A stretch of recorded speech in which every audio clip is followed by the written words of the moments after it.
Yes, Martin, kasama ko nga ang veteranong at ang birthday girl bukas na si Maika Go. Maika, first of all, Hi. congratulations.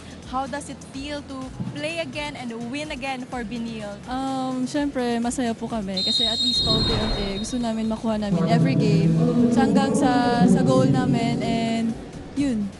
Maika, sa perspective mo, ano yung strength ng iyong koponan kaya naipanalo niyo agad yung larong ito? Siguro yun nga sa sinabi ni Zam kanina na meron kaming isa't isa. So I think yun yung isa sa naging strength namin which is feel namin na strong kami kasi meron nga kaming isa't isa. Kung sino yung may kailangan, willing kami lahat tumulong sa team. Maika, ngayon na unti-unti na namin nakikita yung pagbabalik mo, ano pa ba yung excited kang gawin at makita namin for the rest of the season? Actually, ayaw ko talaga mag-expect ng lahat ng mga tao sa akin. Kasi, well, yung team alam naman nila na hindi pa nga unlike before. So, yun pa rin. At least ngayon, nasa court na ako kung anong kailangan ni team, willing naman at least ako makatulong sa kanila. Maika, baka may tanong pa si Martin at Coach Hammer para sa'yo. Martin?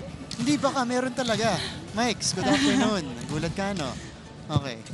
Mikes, unang-una, welcome back to the NCAA. Na-miss ka namin for a season. Of course, we missed your moves on the court.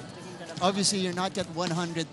Unahin ko muna, ilang porsyento ka na recovered from your injury, physically, and of course, on the mental aspect as well?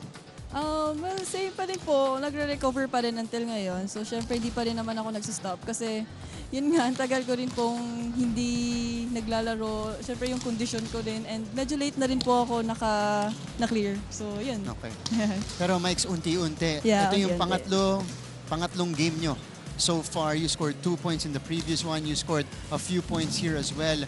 Pero kanina nakita ko sa court kanina, shades of your old self. Ang ganda ng mga reception mo. Paunti-unti. May cross-court kill ka na. Ikaw ba, ngayong third game nyo, pakiramdam mo ba lalo kanina, na, oy, teka lang, parang eto ko dati, nakikita ko na ulit yung laro ko. Well, actually, gusto ko pa ng more. Gano'n naman tayong lahat. Gusto natin ng mas high expectations. Pero, di naman ako nag-expect talaga for myself. So, yun, unti-unti nga, sabi ko nga kanina na unti-unti sa receive lahat hanggang sa makuha ko yun. Yun. Mike's, pinag-usapan niya natin yung recovery mo and the way that you're playing. How's that confidence helping and being boosted by your teammates? Ito iba naman kasi, syempre, ikaw yung team captain nila for the past 2 seasons. Now it's Dorog. How are they supporting you when it comes to your recovery? Actually, hindi sila, kung hindi sila nag-ano sa akin, di lang nila ako pressure at all. Kung anong ginagawa ko, lahat sobrang nagsosupport lang sila sa akin. So, yun lang. Mikes, before we let you go, birthday mo bukas. Happy birthday. Advance happy birthday. Paano ka magse-celebrate ng birthday mo? Wala, magti-training po. Ganun talaga. Yung pinakamasarap na celebration. Oo nga po Panalo eh. na to, T. Oo nga Dito eh. na yung celebration. Ito Dito na na yung yung Coach Jerry. regalo. So, Tama na. magpapahanda ka ba bukas, Mikes? Po, Sa practice, maghahanda ka ba sa training? dahan-dahan sa training, may rehab pa din po. May rehab pa din.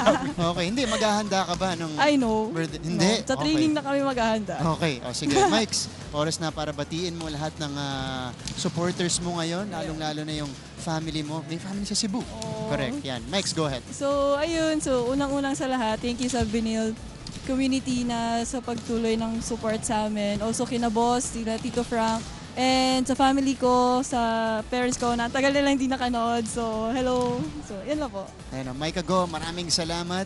Alam ko na mismo ma-interview. So, Thank you. yan, thank you so much for joining us here and, sharing your thoughts on this ongoing road to being fully 100%. Oh, definitely. Before the seasons end, definitely.